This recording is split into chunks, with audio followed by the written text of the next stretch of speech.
आज काफी दिनों के बाद अपनी छत पे टहल रहा था तो ये पत्ता दिखा जो अपने जीवन की शाख पर इस कदर लटका हुआ था मानो कह रहा हो कि मेरा शरीर तो जिंदा है लेकिन मेरी आत्मा मर चुकी है।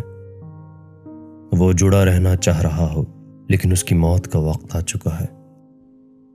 ये ऐसे इंसान की तरह है जिसने जिंदगी से उम्मीद छोड़ दी हो लेकिन फिर भी दुनिया को छोड़ने से डरता हो। चीख चीख कर अपनी तवक्कुआत जाहिर कर रहा हो, अपनी बिताई जिंदगी की हिकायत बयां कर रहा हो। यही सोचते सोचते एक शेर की तख्लीक हुई।